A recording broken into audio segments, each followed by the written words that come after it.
Brought you bye Baidyanath शरबत and ठंडाई। ठंडाई शरबत के बिना होली कैसे बनेगी जनाब।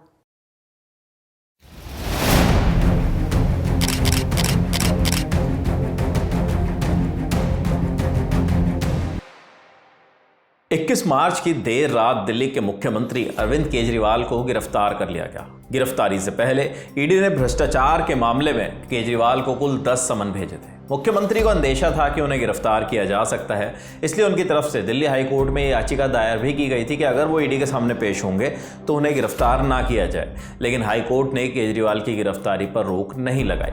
गिरफ्तारी की खबर सामने आते ही देश में खलबली मच गई। आम आदमी पार्टी के कार्यकर्ता और नेताओं की बयानबाजी शुरू हो गई, जमीन पर लोग उतर आए।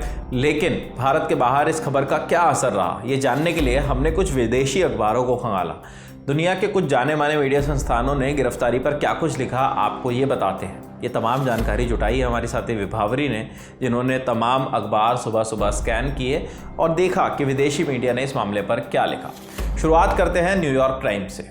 न्यूयॉर्क टाइम्स ने खबर को हेडलाइन दी, Indian opposition parties say they face tide of troubles as vote nears. यानी भारतीय विपक्षी दलों का कहना है कि जैसे जैसे चुनाव नज़दीक आ रहे हैं उन्हें परेशानियों का सामना करना पड़ रहा है। इसके साथ उन्होंने आर्टिकल में लिखा कि भारत में राजनीतिक दल इलेक्शन से पहले अरबों रुपए खर्च करते हैं, जिसकी वजह से दुनिया के सबसे महंगे चुनावों में से एक कहे जाते हैं। भारत में विपक्षी दल के नेताओं पर मोदी सरकार अलग अलग सरकारी एजेंसियों की मदद से दबाव बनाती है और जो लोग बीजेपी ज्वाइन कर लेते हैं उन पर चल रही सारी जाँच को रुकवा दिया जाता है। इसके अलावा न्यूयॉर्क टाइम्स ने लिखा कि जब से आम आदमी पार्टी राष्ट्रीय पार्टी बनी है तब से बीजेपी उसे रोकने की कोशिश में है। लेख में हेमंत सोरेन की गिरफ्तारी का जिक्र भी किया गया, साथ में कांग्रेस के अकाउंट फ्रीज मुद्दे पर भी लिखा गया।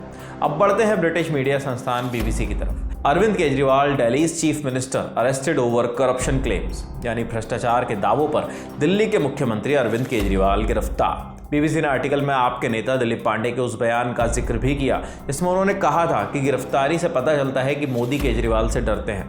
वो लोग केजरीवाल को गिरफ्तार कर सकते हैं लेकिन उनकी सोच को नहीं। हम मोदी और उनकी खराब नीतियों के खिलाफ लड़ते रहेंगे। इसके साथ बीबीसी ने पिछले साल हुए राहुल गांधी, मनीष सिसोदिया और संजय सिंह की गिरफ्तारी पर भी लिखा। उसने लिखा कि इन बड़े नेताओं की गिरफ्तारी को भी राजनीति से प्रेरित माना जाता है। अगला अखबार द गार्डियन, इसके आर्टिकल में हेडिंग दी गई, Indian opposition claim conspiracy as Delhi chief minister arrested. यानी दिल्ली के मुख्यमंत्री की गिरफ्तारी को भारतीय विपक्षी दलों ने सरकार की साजिश बताया। गार्डियन ने लिखा कि आज़ाद भारत में पहली बार है कि किसी मौजूदा मुख्यमंत्री को गिरफ्तार किया गया है। आगे लिखा कि आम आदमी पार्टी सबसे तेज़ी से आगे बढ़ती एक पार्टी है जिसे बीजेपी के लिए कांटे की तरह देखा जाता है। आप कार्यकर्ताओं और नेताओं का कहना है कि केजरीवाल जेल में बैठकर दिल्ली की सरकार चलाएंगे लेकिन इस्तीफा नहीं देंगे।